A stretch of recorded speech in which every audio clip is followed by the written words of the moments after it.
Hey guys, John McNamara, host of Runnin Vegas. We're talking local sports, business, real estate. You guys like we see, subscribe, follow us on Runnin Vegas podcast. Today, I got my co-admin, Ryan Pulliam, in the house. And we got a UNLV special pod. Always special. They're always special. Always special. I'm not sure what we're talking about today, though, because it's like the dead zone. It is. This is one of the slowest months of sports of the year, but UNLV still gave us a couple days of news cycles to talk about. I know. So So we'll take it. It was good timing because I'm looking at I'm like, what are we going to talk about, right? Because it's the dead zone for sports. Pastner coming out. $10-12 million to buy UNLV basketball team. What's your thoughts? You know, I mean, I understood what he was saying. I don't think people were going to take him literally, but and you know, UNLV at first bounced on it. I mean, and if you think about the buzz that we're getting right now because of the NBA team and all these people that are bidding for it, he was just saying, hey, listen, you know, there's plenty of good basketball in Las Vegas if you want to be a part of it. UNLV Runnin Rebels, and again, I mean, I think that initially when it came out, everybody jumped on.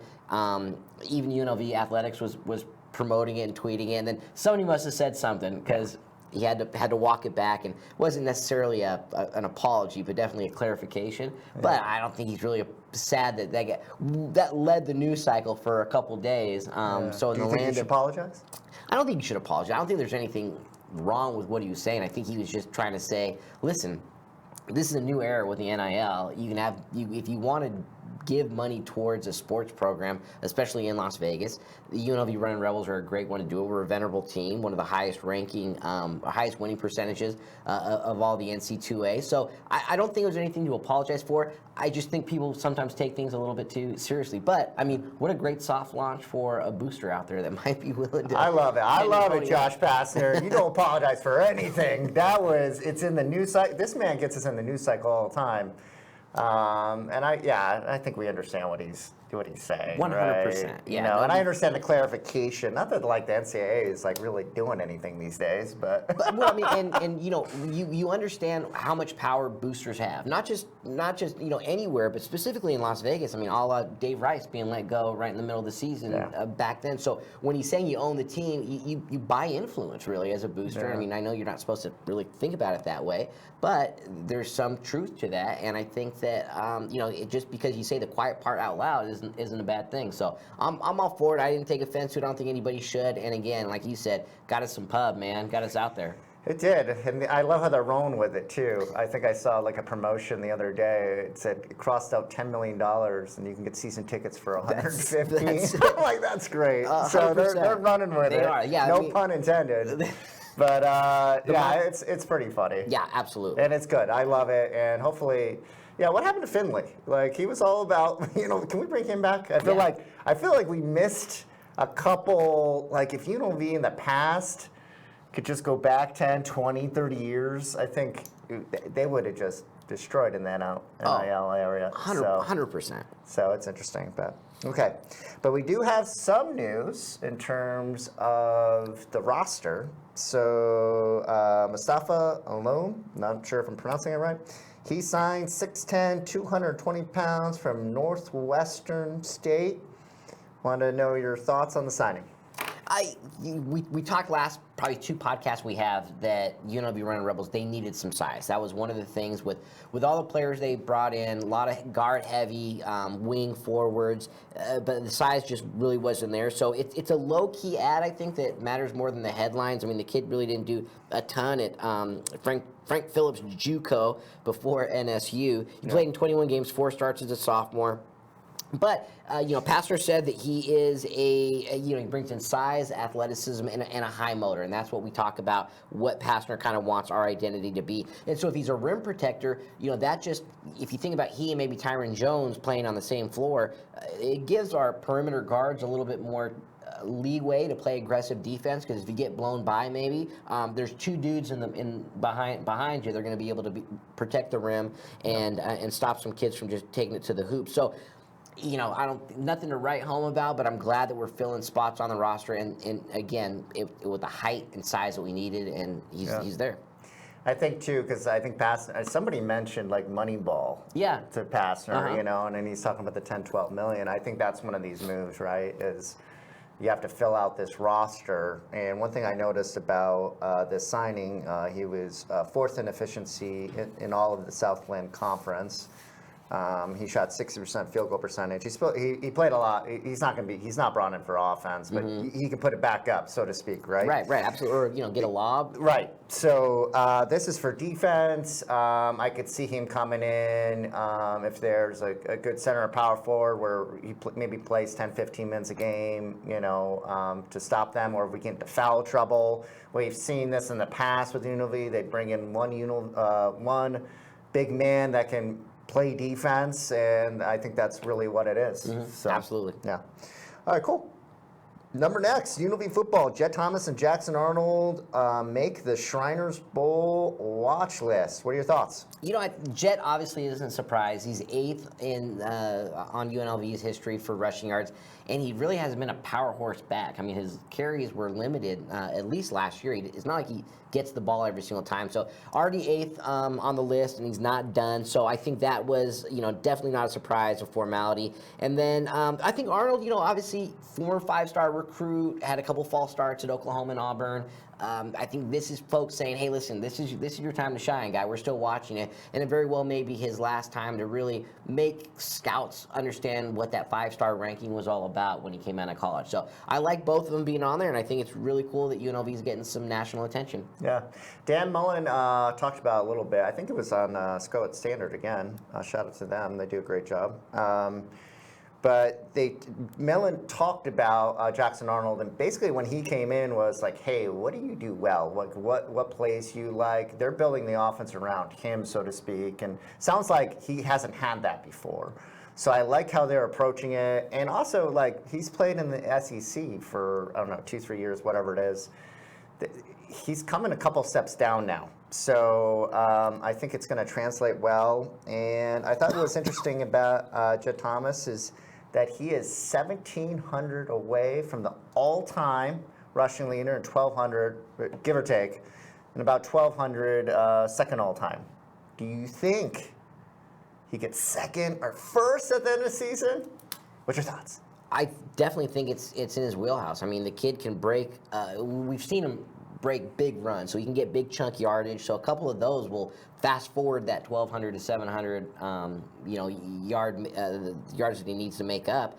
And I mean, he's a senior this year, and I think the O-line. You can talk more about the O-line. The O-line's bulked up. We'll have a whole pot on it. There you go. And so I mean, I think those are the big boys that allow Jet to do what he can do, and you just give him a little bit of space, and you gas up that Jet. So I think he's going to be at least number 2, if not number 1, by the end of the year. Do you know who number 1, number 2 is? Ooh, another one. You know it. Was it not Frank the Tank? He wasn't up there. Not Jersey Joe. No, it's actually in the last 10 years since I've been watching. I'm drawing a blank. Charlie Williams. Oh. Or Chuck. Yeah, the Chuck wagon. He's number 1. Okay. And number 2, Tim Cornette. Oh, really? See, that one surprised me. Really? The Chuck wagon, I totally get. Yeah, Tim Cornette. I loved, when I first moved here, I had season tickets for UNLV forever. And I would go to Sam Boyd, and I loved watching Cornette, and what was the receiver, Davis? Mm-hmm. Do you remember that? Yeah. The one year, I think they went 7-6 bowl game. It was one of the most fun years ever for UNLV, and now they're way better. But so how would you rank the Jet compared to Chuck and Cornette, all-time greats? And I'm sure this season's gonna really kind of determine that, but just on paper and what you've seen and talent. Yeah, I mean, I think what Jet can do, like I said, if you give him a little space, he can make a guy miss, and his speed, he can take off if he sees open field in front of him. So he's probably been one of the most explosive running backs that I've got to see play. And shout out to Jersey Joe Haro, who's probably my all-time favorite running back for UNLV. I don't know who that is. Oh, really? Oh, you gotta love Jersey Joe. And so, I think, time. Yeah, it was before your time. It was John Robinson area, but he still does a lot of stuff for the Football Foundation. But yeah, I think Jet is he's an explosive player. He's fun to watch, and I think he's probably been one of the best ones that I've seen in person for sure. Yeah. I think talent-wise, I would put him number 1. We'll see what the yards turn out, because also Mullen doesn't tend to run his running backs into the ground. I'm glad you brought up the offensive line. I did not. I think we're upgraded this year. Absolutely. And also, I think we're playing half of the conference, we got some teams coming in where they could really put up some yards if they want to on the ground. So it's going to be fun to watch. Yeah, like Chuck had that speed. He had good balance, but I would say Jet has better contact balance. And where like Cornette was great, he had amazing contact balance, but he didn't really ever break the big one, So I think he has the potential of being the all-time best, and we'll see. It just kind of depends how the season plays out, right? A lot of known unknowns right now. But I think Jet could potentially make a depth chart in the NFL. Where I did not feel that about Williams, and I did not feel that about Cornette. I felt like they were practice squad guys, where actually I think Jet could be a special teamer or have some kind of actual role. And I don't know if he's a starter, but I think he's going to have a role in the NFL potentially. So we'll see. All right, Mountain West Media Day. They didn't do a preseason ranking. What's your thoughts? Because I know you're big. Your sleeper team was Northern Illinois. So what are your thoughts? Yeah, I think that it's weird. It's the first time since we split from the WAC in 1999 that there was not a media prediction, and their official reason was conference realignment. We have a bunch of new teams coming in. We've lost some to the Pac-12. And obviously with all the transfer portal chaos, but they still released the preseason all conference and Player of the Year award. So I didn't understand kind of what the balance was there. But you know what? No poll, no problem. We know that the top 4 teams are UNLV, New Mexico, Hawaii, North Dakota State, and everybody else is just kind of there. I think it's more maybe as optics because we're gunning for that playoff spot this year. And wanted to make sure the Mountain West Conference has a team represented. They didn't want to give any credence to like if a team was picked low in the Mountain West preseason poll and they ended up beating one of the top 4, that kind of gives some ammo to some people wanting to keep us out. So I don't necessarily think it's any weird. It's definitely weird, but we all know who the top 4 teams are in the league at the very least. We do. I thought it was lame.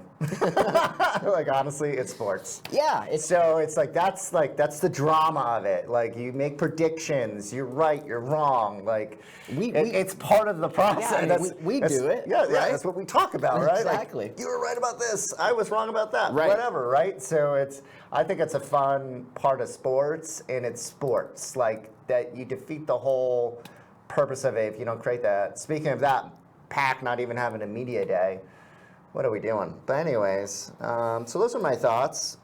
So Mountain West have a preseason ranking next year. What do you got to lose? Come on. All right. So all Mountain West UNLV players that made the first team.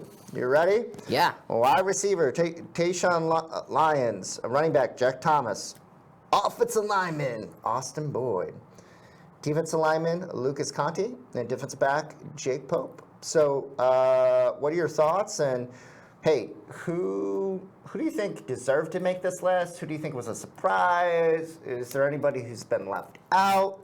What's your thoughts? So Jets, obviously, we've talked about how amazing he is. There's no doubt that he should have made that team. The surprise for me, I actually kind of had 2 of them. One, Tayshawn Lyons didn't have like a stellar season last year. Only had 16 catches for 241 yards. So I think that preseason was more based on projection than production. So that one kind of raises the eyebrow to me a little bit. And then Jake Pope, we kind of talked at the end of last season. Wanted to see a little bit more from him. I was kind of expecting a little bit more. Now, in his defense, at the very least, I don't study the game film. You obviously see the skill players, wide out, running back, quarterback. You watch and you pay attention to that. Those defensive backs, if he is coverage, has coverage on a guy and he doesn't allow a play to happen, those don't show up in the stat sheet. So maybe some things were happening that I just didn't see, which is 100% a possibility. But I kind of thought, that was one that I didn't think that he did enough last year to warrant that. And then I think who was left out was Jackson Arnold. I mean, heck, if the kid is named on the Shriners Bowl watch list, yeah, I think. Well, I guess you're right. For him not having a snap in the league, I guess I'll pull that back. And then I'm not going to do that. I don't mind it actually. I think that's a discussion for sure. The Hawaii quarterback, I think he's legit. 100%. From Gorman. But yeah, my thoughts are actually very similar to yours. Lions, I love. I don't think he should be on the first team. But I was kind of looking at it, and I think Troy O'Meara made the first team for New Mexico. For New Mexico, yeah. Yeah, So who just played on UNLV. So it's pretty much like another Rebel. Yeah, and he was solid for UNLV. Yeah. It kind of told me like Mountain West doesn't really have any good receivers this year because I'm like this is a group. The one kid from Hawaii looks legit, right? But yeah, Lions. I love McGee. I like their potential, but right now it's potential until they put on the field. So I didn't think Lions should be in there, and I'm not going to be surprised though if he is in some kind of team at the end of the year. Obviously, Jed Thomas, awesome boy, just love. He can play. Looks like he's going to play center this year. Right? He can basically play any position on offensive line. Lucas Conte was probably the most underrated off-season move that actually created because he went in the transfer portal, he came back. I think it's huge for us because our defensive line is probably the youngest and maybe may lack the depth this year. We'll see. But I love that Lucas came back. Jake Pope, I'm not feeling Jake Pope. I like Jake Pope. But like we talked about, he was out of position a lot. He's a crazy athlete. I know he had like 80 tackles or something like that. So I think he kind of made it based off of that. But I think he has a lot more to prove. Not to say that he can't do it this year. We're rooting for him. And I don't know if I actually had anybody else. I get the argument. I'm not going to be surprised if Jackson Arnold is first team Mountain West. So I like that. I don't think I had anybody. But yeah, overall, we got our, I mean, let's say this. How many times have we had 5 UNLV first team Mountain West players before? It's only tied for the 6 that we had in 2024. So. Oh, look at that memory. Okay, I was wrong. All right, so who are you looking forward to the most this year that's not a UNLV player that you're excited to go watch? So you mentioned him, Micah. Is it Elahado? I think that's how you pronounce his name. Quarterback of Hawaii. He's a preseason offensive player of the year. My wife is from Hawaii, so it'll give me some cool points back home when I say like I'm excited to watch him play. So is she a Hawaii fan? She was until she married me, and then it was just like, hey, this is the way it is. But obviously, a Vegas kid had over 3,000, had over 3,100 passing yards last year. The Timmy Chang offense, it's fun to watch, see. And then on the defensive side of the ball, it's going to be a total weak sauce pick. But the defensive player of the year back-to-back, Jackson Eck, who's the linebacker at New Mexico. I think he's the coach's kid, I'm assuming. He is. Yeah. So, those guys I think will be fun to watch. Just hopefully they don't have great games versus us, but those are my 2 picks to say, hey, those are going to be some guys that I'm excited to see play on the other side of the ball. I like it. Mine are basically the same. I'll throw in here. I like the tandem of Alejandro and wide receiver Ashlock for Hawaii. And then, Jason Eck coming back. He was outstanding last year. So, and that defense coming back, it'll be interesting. Very much so. Yeah. All right, so let's have a little fun. We're going to do the way too early Mountain West predictions. We're doing conference play. Conference play. Next episode, a month from now, we're going to do non-con. But this is way too early. So we're going to have a little fun with this. We'll go through all the games. First game, at Hawaii. What do you got? Win-loss for UNLV. This is going to be a tough one because we play them so early on in the season, and we've talked a little bit about how the defense we're hoping is a little bit more cohesive, having a full year in Gunter's program. But that's a high-powered offense to face that early on in the season. I think it's a toss-up game. Has me a little bit worried, but I do think that UNLV comes away with the W. I like it. Okay, this might be the game. I'm picking Hawaii. Okay. My thoughts are it's at Hawaii. We blew them out last year. They're going to be ready for us, or UNLV, I should say. So, and they got their starting quarterback coming back. Hawaii was underrated, I felt, last year. Not enough people were talking about them. And I think, like you said, it's going to be early in the season. I think a big question is our defense. You know, I see the offense, playing well. Even if for some reason the quarterbacks can't get it together in the first couple games, we're going to have an amazing running game. So feeling comfortable in that. But yeah, how long does it take this defense to really get together? Is it a game? Is it halfway through next year? I feel way more confident with Shear and then Gunther having a year together and building understanding the players. I think the defense is going to be better, but how much better? Exactly. It couldn't get much worse. No. Is it top 5 Mountain West? Is it top 3? You know, is it top 2? We'll see. It's going to be hard. New Mexico was really good last year. Absolutely. So I imagine they're going to be the best defense in the league, but we'll see. So I'm going to have a fun prediction. Not fun.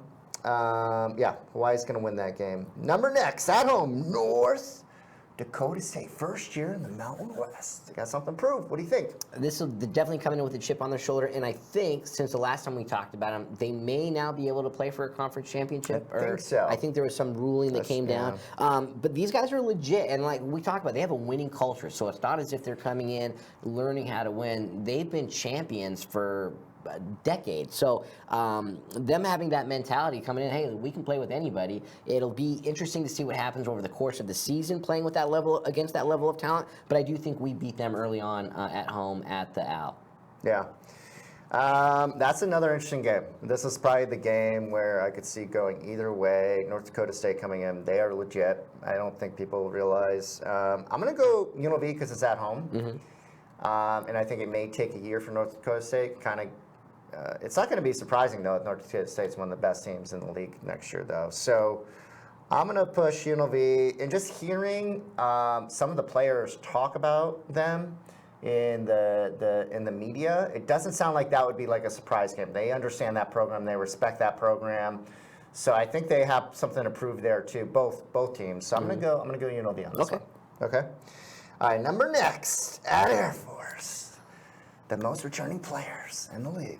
Who do you got? Most returning players in the league. The Air Force, it's unfortunately just the nature of the beast nowadays with the NIL. Air Force isn't going to necessarily compete. I think we win that game handily in the Springs.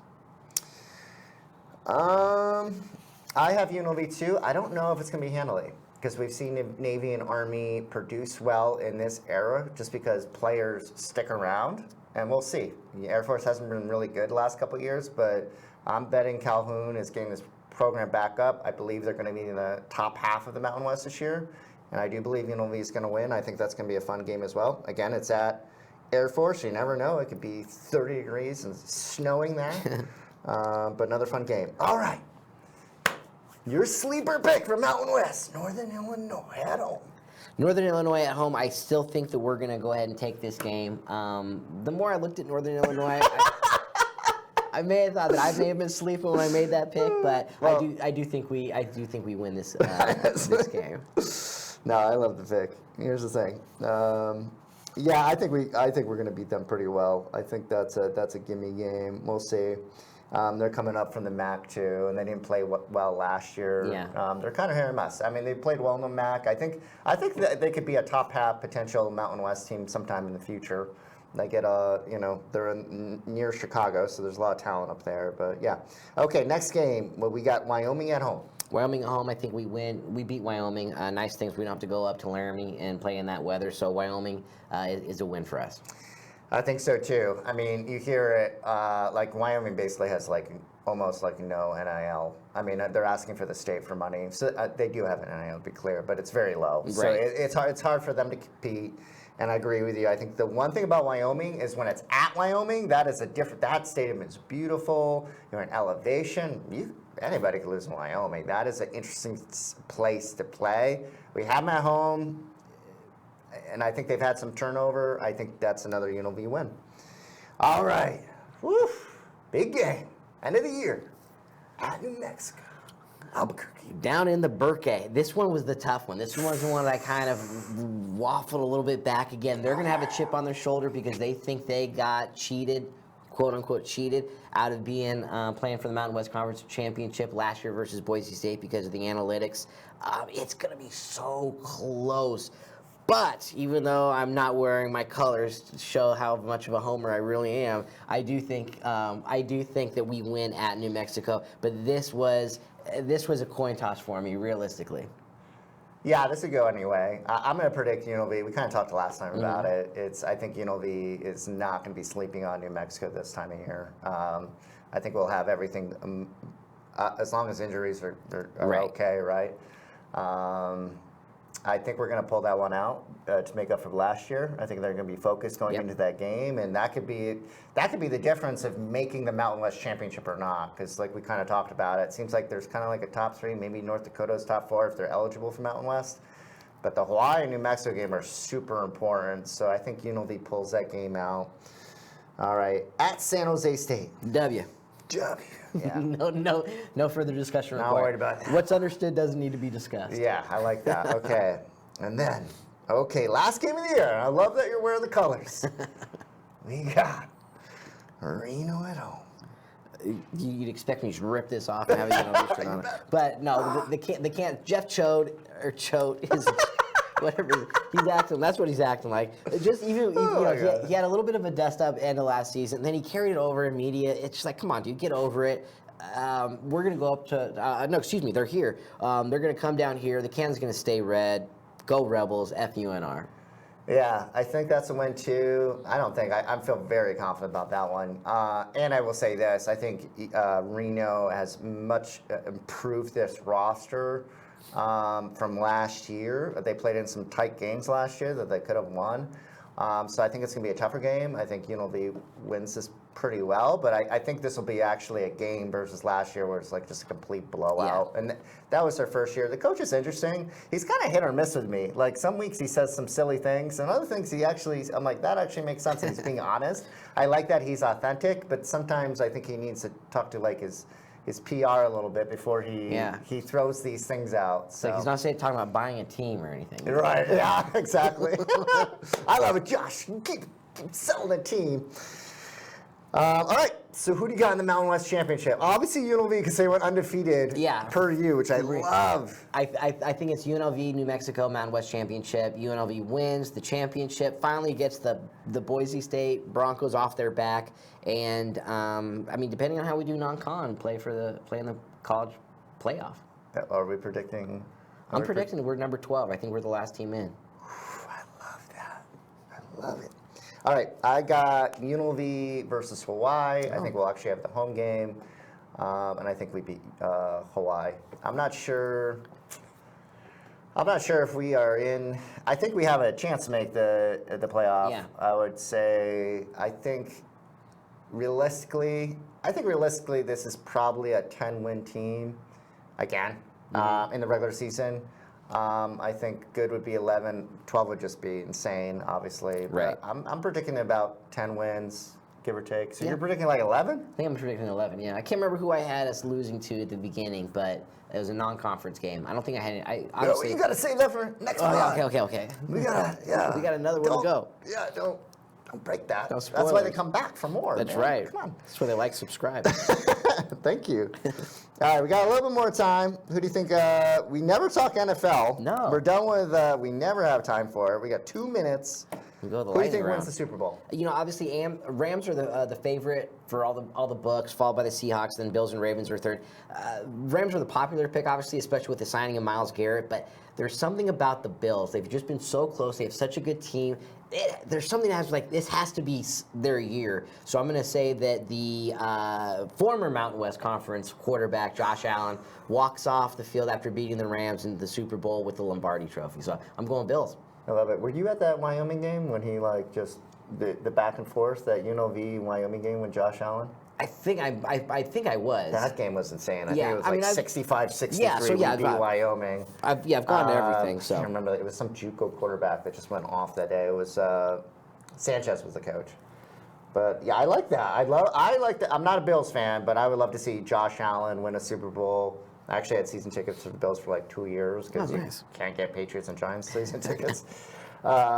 But yeah, new stadium. Love to see the Bills in the Super Bowl, and Josh really deserves it. That would be a cool story. I pick Rams. I think a lot of people are.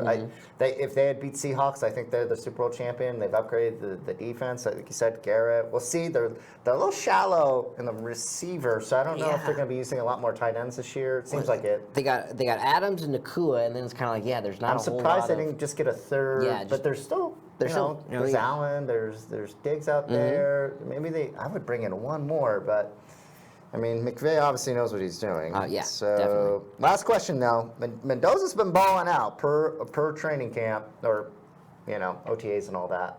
Do you think Mendoza starts week 1, or we're gonna have to wait for him? If so, how long? I think Coach Kubiak's made it pretty clear Kirk Cousins is going to start week 1 unless something mad crazy happens. I think 3 to 4 weeks in, you're going to see Mendoza get his shot, because you have to realize too, Clint Kubiak's a first-year head coach. It'd be tough to navigate a first-year head coach and a rookie quarterback to start off in the NFL. Give Mendoza a little time to build up his leadership off the field, sidelines, weight room, film room, get the guys to rally around him, and then if Cousins struggles a little bit, I think Mendoza is an easy choice to put in. But yeah, I think week 3 to 4 probably. Week 3 or 4, okay. Yeah, they came out. I wrote this question before, but they literally came out like yesterday. Cousins is the starter. I like it. There's no reason to rush them. We'll see how this plays out. If they're winning, I don't know. I think it might could go a little bit longer, but we'll see. Mendoza is, I would imagine, most depth, unless they just play lights out, which I don't think is going to happen.